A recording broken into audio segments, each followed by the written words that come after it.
আসসালামু আলাইকুম, কেমন আছেন আপনার? সব আশা করি সব ভালো আছেন। তো আপনারা থরের সাইডটা দেখছিলেন কালকে অপরিষ্কার, বলছিলাম পরিষ্কার করব। তো কালকে আল্লাহর রহমতে পরিষ্কার করে ফেলছি। তো পরিষ্কার করে ফেলা হয়েছে, ভালো হয়েছে। রাতে যে বৃষ্টি আসছে, না হলে আমার প্রত্যেকটা ধাপটি এবং থরের ইয়াগুলো ময়লা হয়ে যেত, পানি জমে থাকতো। তো কিছুটা পানি জমা ছিল, আমি ট্রেনের ভিতরে এগুলো পরিষ্কার করেছি সকাল সকাল উঠা। তো দেখতে পাচ্ছেন, তো এই ময়লার কারণে হয়তো আমার এই বদ হজমের ইয়াটা আসছে।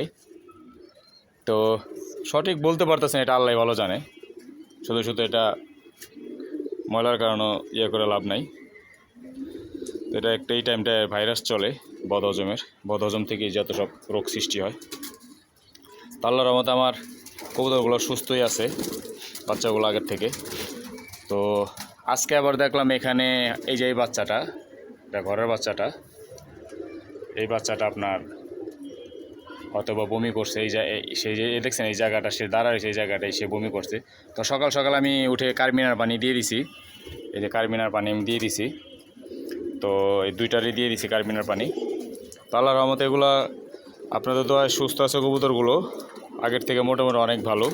তো আমি 3টা ওষুধ খাওয়াইছি প্রত্যেক দিন, সকাল একটা, দুপুর দিকে একটা, আর বিকাল একটা।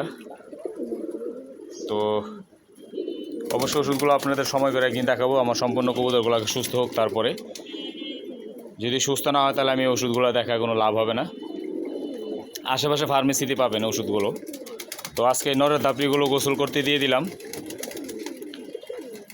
এক এক করে কবুতরগুলো গোসল করতে দিয়ে দিব। যেহেতু ওই কবুতরগুলো সুস্থ হয়ে গেলে ধাপড়িটা আবার পরিষ্কার করব, পরিষ্কার করার পরে আপনার আবারও গোসল করতে দিব এই 3টা ধাপড়ি। ও মাদি ধাপড়িটা এখন দিয়ে দিব। তো দেখতে পাচ্ছেন। তো সবাই দোয়া করবেন আমার কবুতরগুলোর জন্য, আর সবাই কবুতর দিকে ভালো করে খেয়াল রাখবেন এবং পয় পরিষ্কার রাখবেন। তো আমার একটু পয় পরিষ্কার করতে দেরি হয়ে যাওয়ার কারণে সমস্যাটা হয়েছে। তো যাই হোক, যেটা হোক আল্লাহ ভালোর জন্যই করে। তো সবাই দোয়া করবেন আমার কবুতরগুলোর জন্য। দেখতে পাচ্ছেন ছাদের যে অবস্থা। তো আল্লাহর রহমতে এই বাচ্চাগুলো ওখানে নেই ভালো হয়েছে, ওখানে নেওয়ার কথা ছিল। তো দেখতে পাচ্ছেন এই যে বাচ্চাগুলো আল্লাহর রহমতে এখানে নেই ভালো হয়েছে। তো এই বাচ্চাগুলো সম্পূর্ণ সুস্থ আছে, আল্লাহর কাছে দোয়া করি সুস্থ থাকে। দেখতে পাচ্ছেন আরও কিছু বাচ্চা বের হবে। তো এখন থেকে কিছু কিছু কবুতর থরের থেকে উঠাই দিতেছে আমি, এই যে নটটাকে উঠাই দিছি।